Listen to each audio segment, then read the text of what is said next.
আজকে যারা রক্তের উপরে চেয়ারগুলোতে বসে আছেন, বাংলাদেশকে পরিচালনা করছেন, তাদের উদ্দেশ্যে সবিনয়ে বলতে চাই, এই চেয়ারগুলো সাধারণ কোনো কার্পেটের উপরে বসে নাই, কোনো ফ্লোরের উপরে বসে নাই, শহীদদের রক্তের স্তূপের উপর বসে আছেন আপনারা। যারা বিচার করতে পারবেন না, যদি অপারগতা প্রকাশ করেন, তাহলে জাতির কাছে ক্ষমা চেয়ে এখনই সেই চেয়ারগুলো থেকে নেমে যান। কিন্তু এই চেয়ারগুলোতে বসে ফ্যাসিবাদকে পুনর্বাসন করবেন, এটা আমরা কখনো মেনে নিব না। একে একে শহীদদের সংবাদ প্রতিদিন আমাদেরকে সে সময় আমরা পাচ্ছিলাম। আহতদের সারিগুলো অনেক লম্বা হচ্ছিল।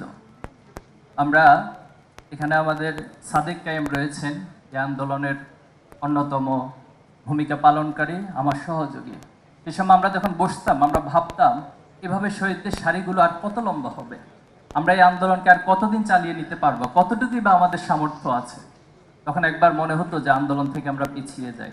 যখনই পিছানোর প্রশ্ন আমাদের সামনে আসতো, শহীদদের চেহারাগুলো আমাদের সামনে ফুটে উঠত। শহীদরা আমাদের দিকে তাকিয়ে তাকিয়ে বলতো যে যদি এই আন্দোলন থেকে পিছিয়ে যাওয়া হয়, তাহলে কোনো শহীদ পরিবারকে খুনি হাসিনা, ফ্যাসিস্ট হাসিনা ভালো থাকতে দিবে না কোনোদিন। সে সময় আহতদের সে সারিগুলো আমাদের সামনে এসে বলতো, এই আহত পঙ্গুত্ব অবস্থায় সারা জীবন তাদেরকে ভিকটিম হয়ে সমাজে থাকতে হবে। তখন আমরা আল্লাহর উপর ভরসা করতাম। আল্লাহর উপর ভরসা করে আমরা বদর যুদ্ধের আল্লাহ রাসূলুল্লাহ সাল্লাল্লাহু আলাইহি ওয়াসাল্লামের সেই দিনগুলোকে স্মরণ করতাম। বদর যুদ্ধে উপনীত হয়ে রাসূলুল্লাহ সাল্লাল্লাহু আলাইহি ওয়াসাল্লাম আল্লাহর কাছে দোয়া করছিলেন যে আল্লাহ, আজকে যদি এই ছোট্ট বাহিনীটি পরাজিত হয়ে যায়, আজকে যদি কাফেররা বিজয় হয়ে যায়, তাহলে তোমার দিনকে প্রচার করার জন্য, তোমার দিনকে প্রতিষ্ঠা করার জন্য, তোমার সত্যকে, ন্যায়কে প্রতিষ্ঠা করার জন্য কোনো মানুষ তো অবশিষ্ট থাকবে না। আমরা ঠিক সেই দিনগুলোকে স্মরণ করে আবার সামনের দিকে এগিয়ে যেতাম। এবং আমাদের অনেক ভাইয়েরা ছিল সারাদিন কিছু খায় নাই, রাত 12টা বাজে যখন জিজ্ঞেস করতাম যে ভাই আজকে কিছু খেয়েছেন, তিনি যে খায়নি সে খাওয়ার কথাটাই তিনি ভুলে যেতেন। রাত 3টা বাজে ওনাকে মেসেজ করতেন, ভাই এখন আমাদের এইটা করণীয়, আমাদেরকে এই কাজটা করা দরকার। বলতাম ভাই আপনি কি ঘুমাবেন না? বলতে ভাই ঘুম তো আসে না, কোনোভাবে ঘুমের কথা চিন্তা মাথায় আসতে পারে না। আজকে সেই ত্যাগ, সেই কোরবানি, সেই রক্তের উপরে এদিনে আমরা এসে দাঁড়িয়েছি। আজকে শহীদ পরিবারের পক্ষ থেকে আমাদেরকে শুনতে হয় যে আমরা কার কাছে যাব, কার কাছে বিচার চাইব।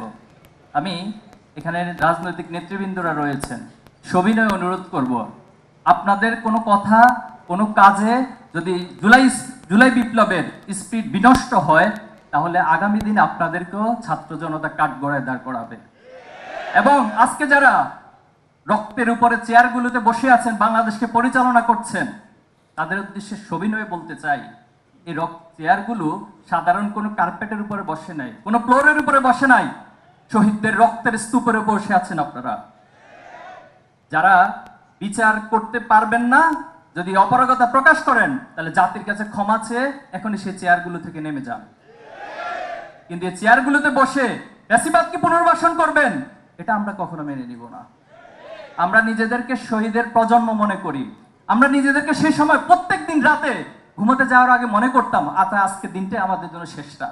যেদিন বাসা থেকে বের হতাম, সেদিন আমরা এই চিন্তা, এই নিয়ত করে বের হতাম, আজকে দিনটাই হয়তো বাসায় বের হওয়ার আমার জন্য শেষ দিন। তাহলে আপনারা আমাদেরকে কিসের ভয় দেখান? আমরা তো অলরেডি নিজেদেরকে শহীদ মনে করি, শহীদের রক্ত এখন আমাদের গায়ে লেগে আছে। এজন্য আমি সবার কাছে দায়িত্বশীল, যারা দায়িত্বশীলতার জায়গায় রয়েছেন, এই শহীদের রক্তগুলোকে, শহীদের চাওয়া পাওয়াকে ফিল করে আপনারা দেশকে পরিচালনা করেন। ছাত্র জনতা আমরা সকলে আপনাদেরকে সহযোগিতা করব, কিন্তু এর ভিন্ন কোনো চিন্তা করলে আমরা আপনাদেরকে ক্ষমা করব না।